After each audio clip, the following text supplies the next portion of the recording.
그래서 정말로 주식 투자를 해서 돈을 벌 생각이 있으면 자기의 마음과 머리를 투자를 향해서 활짝 열고, 그 다음에 공짜 점심은 없다. 자기의 시간과 비용을 들여야 됩니다. 공부를 해야 되고 계속해서 많은 자료를 봐야 되고 많은 사람들을 만나서 투자에 대한 이야기를 나눠야지 그것이 온전한 자기의 투자 실력이 되는 거거든요. 그래서 다시 한번 말씀드리지만,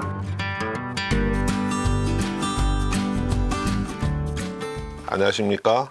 MTN 김수원 기업경제센터장입니다. 자, 오늘은 그 시니어를 위한 주식 투자의 기초 제 2편입니다. 자, 우선 화면에서 보시는 것처럼 제가 말씀드리고 싶은 주식 투자의 제일 원칙이 있습니다. 약간 다소 좀 추상적인 느낌도 주는데요. 이 마음과 머리를 투자를 향해서 활짝 열고 있어야 됩니다. 그리고 공짜 점심은 없다는 생각을 가져야 되는 거거든요. 자, 이게 무슨 말씀이냐면, 파마리서치라고 하는 회사가 있습니다. 보시는 것처럼 최근 1년 동안의 주가 흐름을 보면 참 차트가 이렇게 멋지게 올라가죠. 한 20만 원 밑에 주가였는데 아마 이 앞에는 10만 원 조금 넘는 주가였을 것 같습니다. 계속해서 올라가지고 지금 71만 원을 찍고 지금 한 60만 원 선으로 내려오기는 했습니다만은 굉장히 견조하게 우상향한 종목입니다. 근데 사실 이 파마 리서치라고 하는 종목 이야기를 제가 처음 들은 게 작년 24년 12월에 지인들하고 송년회를 할 때입니다. 그래서 한 대여섯 명이서 저녁 식사를 하다가 어떤 분이 이 파마 리서치에 대한 이야기를 꺼냈습니다. 요즘 이 파마 리서치라고 하는 게 스킨 부스터, 뭐 이렇게 피부를 좋게 하는 뭐 연어 주사제 같은 거라고 하더라고요. 이게 여성들 사이에서 너무 선풍적인 인기라고 하는 겁니다. 근데 그 자리에도 이제 여성들이 몇 분 있었는데 그런 표현을 하더라고요. 전부 다 거기에 있던 이제 여자분들이 전부 다 이 파마 리서치에 그 연어 주사제, 스킨 부스터 시술을 다 몇 번씩 받아본 경험이 있는데, 그 중에 한 분이 이게 코끼리가 얼굴을 밟고 지나가는 느낌이 들 정도로 굉장히 고통스럽다고 하더라고요. 그런데도 이 파마 리서치의 연어 주사제를 정기적으로 맞고 있다. 그래서 그 당시에 제가 그 이야기를 들었는데 저 빼놓고 다른 분들은 이 회사에 대해서 잘 알고 있더라고요. 근데 저는 그때 어떤 생각을 했냐면, 아니 그렇게 아픈 주사 같으면 뭐 한 번 정도 맞아보고 말겠다, 뭐 그렇게 생각을 했는데, 알고 보니까 그 이후에 이 파마 리서치 제품이 아주 선풍적인 인기를 끌면서 실적이 굉장히 좋아지고 있더라고요. 그러니까 제가 놓친 거는 피부에 대한 여성들의 욕망을 전혀 이해를 못한 건데, 그래서 제가 한번 생각해 본 게, 이게 주식 투자를 하려고 하면 이 마음과 머리를 이 투자를 향해서 활짝 열고 있어야 되고, 사실은 그날 이 파마 리서치에 대한 이야기를 들었을 때 바로 집에 와가지고 파마 리서치에 대한 이 회사에 대한 이 공부를 해서 한번 투자를 해볼 만한 기업인지를 판단을 했어야 되는데, 그냥 술자리에서 이야기를 듣고 지나갔단 말이죠. 그러니까 저조차도 이 마음과 머리가 투자를 향해서 활짝 열려 있지 않았다 하는 생각을 지금 와서 이제 제가 한번 해보는 겁니다. 그 다음에 또 하나, 삼양식품. 이것도 마찬가지입니다. 저희 집 애들이 이 다 큰 놈들이 보면 집에서 이렇게 가끔 보면 이렇게 그 불당면을 열심히 먹더라고요. 이게 몇 년 됐습니다. 몇 년 전부터 주말에는 거의 뭐 불당면을 엄청나게 뭐 점심 때도 먹고 아침에 일어나서도 먹고. 근데 제가 볼 때는 저렇게 맵기만 한 게 뭐 무슨 맛이 있나, 저는 거의 먹어보지를 않았거든요. 그런데 왜 이렇게 매운맛 라면에 이런 젊은 애들이 이렇게 거의 중독성으로 주기적으로 먹는지, 이걸 좀 주식 투자 쪽으로 좀 생각을 해야 되는데, 저는 그냥 단순하게 애들 건강만 생각해서 야, 매운 거 너무 많이 먹지 마, 그래서 애들이 사놓은 뭐 불당면을 이렇게 숨기기도 하고 이런 짓을 했단 말이죠.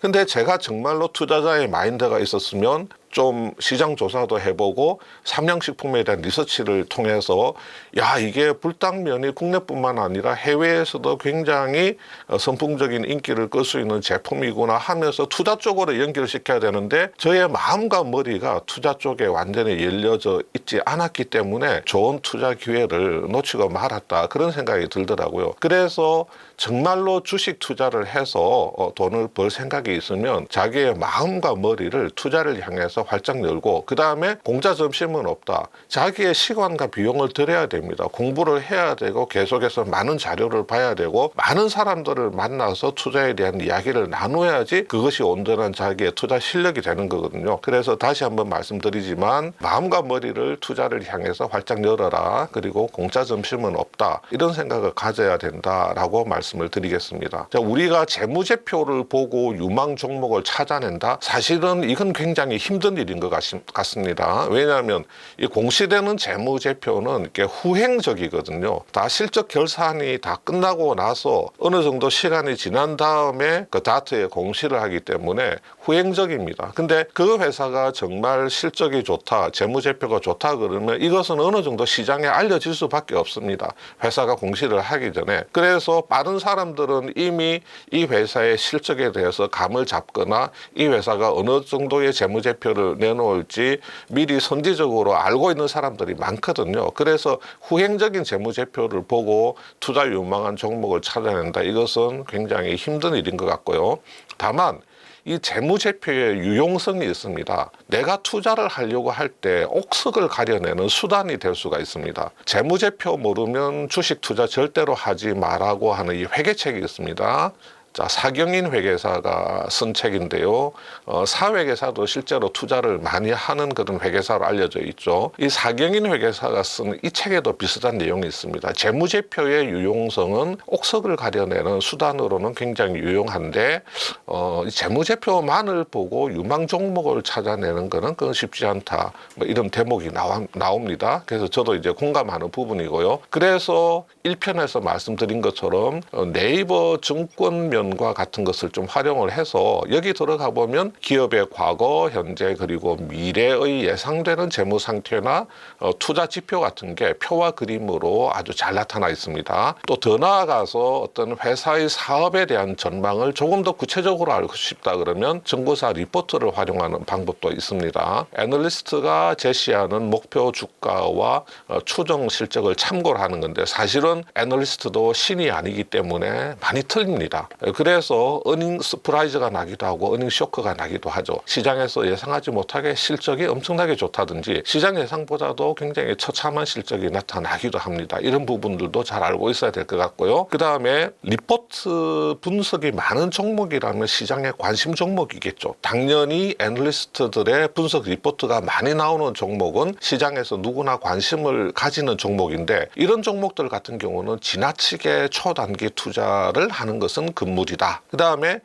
내가 관심 있는 종목이고 찾아보니 괜찮은 것 같은데 리포트가 좀 빈약하다. 증권사 리포트가 별로 없네. 그러면 한번 전자공시에 들어가서 찾아보시고 언론사 기사 같은 걸 찾아보면서 참고로 할 수가 있는데 특히 CEO 인터뷰가 종종 나오는 종목들은 일반적으로 제가 볼 때는 괜찮은 것 같습니다. 자, 그 다음으로 우리가 활용할 수 있는 게 회사 홈페이지에 들어가 보면 회사가 공시하는 그 IR 자료가 있습니다. 그 투자자들을 위한 각종 설명 자료입니다. 그 실적 설명 자료들이 많이 있거든요. 자, 이런 IR 자료가 충실하고 많을수록 좋다. 이 정기적으로 매 분기마다 실적 설명 자료 공시를 하면서 또 비정기적으로 어떤 이슈에 대해서 투자 설명 자료를 많이 내는 회사라면 신뢰할 만하다. 일반적으로 그렇게 말씀을 드릴 수가 있겠습니다. 그리고 루머에 대해서 회사에 대해서 안 좋은 루머가 돌 수가 있는데 이런 루머에 대해서 즉각적으로 대응을 하는 기업, 이런 기업이라면 일반적으로 좋습니다. 왜냐하면 주가 관리에 대해서 신경을 많이 쓰는 기업이다. 이렇게 판단을 할 수 있거든요. 근데 무조건 좋은 것은 또 아닐 수가 있습니다. 좀 허접한 기업이 어떤 언론 매체의 기사라든지 아니면 시장에 도는 소문에 대해서 민감하게 대응하는 경우도 있기 때문에 뭐 이런 부분에 대해서는 케이스 바이 케이스로 잘 판단을 하셔야 될 것 같습니다. 자, 그러면 IR 자료 한번 들어가 볼까요? 저희가 다트나 네이버 증권면은 좀 봤는데 IR 자료는 1편에서 보지를 않았기 때문에 삼양식품 한번 들어가 보겠습니다. 대부분은 이게 상단 메뉴에 투자 정보라고 하는 게 나옵니다. 그런데 삼양식품은 보니까 이 상단 메뉴에 투자 정보라는 게 없죠. 그러면 쭉 스크롤 바를 쭉 내려서 맨 밑으로 가보면 자, 보시는 것처럼 여기에 IR이라고 나와 있습니다. 그러면 이 IR을 클릭해서 들어가면 공고 한번 들어가 볼까요? 상고 공고할 때 공고가 아닙니다. 공지를 한다는 뜻이죠.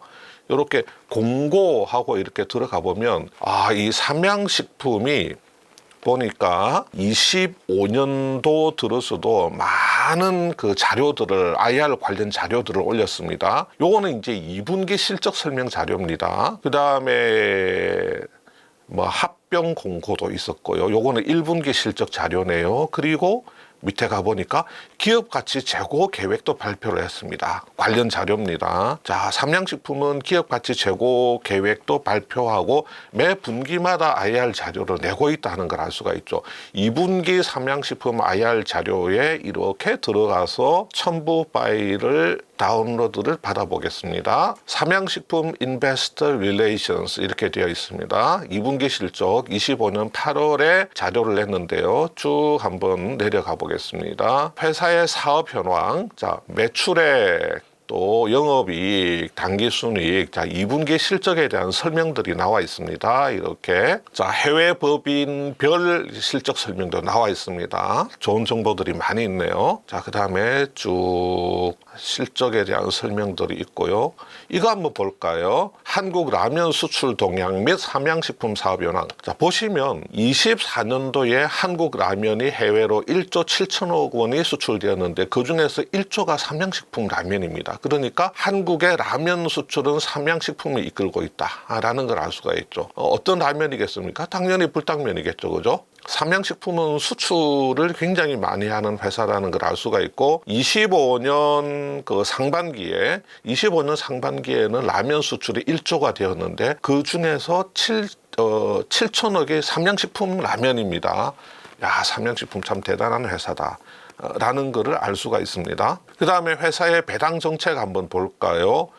자, 배당 규모가 계속 늘고 있습니다. 연평균 32.8% 정도 배당 규모가 늘고 있다 하는 걸 알 수가 있고요. 자, 그 다음에 5년 연속 배당금이 증액되었다는 사실을 알리고 있습니다. 보면 성장을 위한 그 캐펙스, 이제 시설 투자, 설비 투자 지출 확대에도 불구하고 20년부터 5년간 연속으로 배당금 상향을 진행해 왔다. 24년 기준 전년 배당금 대비해서 57.1%를 상향을 했다. 그런 내용이 나와 있습니다. 자, 이렇게 IR 자료에도 이 회사에 대한 유용한 정보를 파악을 할 수 있게 그렇게 되어 있네요. 자, 그러면 IR 자료는 빠져나가서, 자, 보시는 것처럼 IR 자료, 삼양식품 IR 자료에도 꽤 괜찮은 정보들이 있습니다. 자, 그러면 이제 투자하지 말아야 될 종목을 한번 걸러내 보겠습니다. 우리가 가정을 한번 해볼게요. 23년 초에 여러분이 누군가로부터 SD생명공학이라는 종목 이야기를 들었다고 해보겠습니다. 야, SD생명과학이라는 회사가 있던데 여기가 괜찮다던데 하는 이야기를 듣거나 어떤 뭐 유튜브나 어떤 SNS를 통해서 이 회사에 대해서 뭐 좋게 이야기하는 뭐 방송을 봤다고 한번 가정을 해보겠습니다. 결론적으로 말씀드릴게요. 그림에서 보시는 것처럼 SD생명과학은 한번 보겠습니다. 23년 한 3월경부터 거래 정지에 들어갔습니다. 만약에 여러분들이 23년 초에 누군가로부터 이야기를 듣고 앞뒤 가리지 않고 이 회사를 샀다고 하면 바로 얼마 안 가서 거래 정지에 걸려서 지금 2년 6개월 동안 여러분들의 투자금이 묶여 있는 겁니다. 그러니까 현금화하지도 못하고 그냥 2년 6개월 동안 SD생명공학에 대한 돈이 묶여 있는 겁니다. 아주 속 터지고 울분 터지고 굉장히 답답한 상황에 처하게 되겠죠. 그러면 우리가 시계 바늘을 23년 초로 한번 돌려보겠습니다. 지금이 23년 초라고 가정을 하고 누군가로부터 SD생명공학이라는 종목에 대한 이야기를 들었다 했을 때 여러분들이 이거 투자할 만한 회사인가 아닌가를 잘 판단을 해야죠. 아까 말씀드린 다트에 한번 들어가 보겠습니다. 보시는 것처럼 23년 3월에 이 회사는 감사 의견이 비적정하다는 소문이 돌아서 주식 매매가 일시 정지되었습니다. 자, 외부 감사인이, 다시 말해서 회계법인이 이 회사의 22년도 재무제표를 감사를 했는데 적정하지 못하다, 비적정하다는 판정을 내렸다는 소문이 시장에 돈 겁니다. 그래서 코스닥 시장 본부에서 스톱, 너네들 잠깐 거래 중지해, 이런 소문이 있으니까 중지를 시켰는데 바로 당일날, 그날 바로 감사 보고서가 공식적으로 제출이 되었는데 이 감사 보고서를 보니까 소문이 났던 대로 감사 의견이 비적정한 것으로 판정이 되어서 상장 폐지의 사유가 발생했으므로 지금 주식 거래 정지를 계속해서 진행한다고 코스닥 시장 본부가 또 명령을 내린 겁니다. 그러면 여러분들이 3월 22일 이전에 앞뒤 안 가리고 이 회사를 사가지고 가지고 있었다면 3월 22일 날 나도 모르게 순식간에 주식 거래가 정지가 되었다는 거죠. 그 정지 상태가 언제까지 이어지느냐? 3월 27일 날 사채 원리금 미지급 발생. 이 회사가 회사채를 발행을 해서 원리금을 지급해야 되는 날짜가 되었는데 돈이 없어서 지급을 못했다는 겁니다. 아이쿠, 이거 큰일 났구나. 자, 지금 현재 주식 거래는 정지되어 있는 겁니다. 이미 3월 22일에. 근데 3월 27일에 이 공시가 떴지만 여러분들이 할 수 있는 건 아무것도 없습니다. 거래 정지가 되어 있기 때문에 회사가 사채 원리금을 지급 못했다고 하니 이거 조만간에 부도가 날 수 있겠구나라는 걸 누구나 생각할 수 있지만 여러분들이 할 수 있는 게 정말 아무것도 없습니다. 그런데 4월 3일 날 회생 절차, 법정관리를 신청합니다. 회사가. 아이고, 우리는 이제 스스로 극복을 못하겠어요.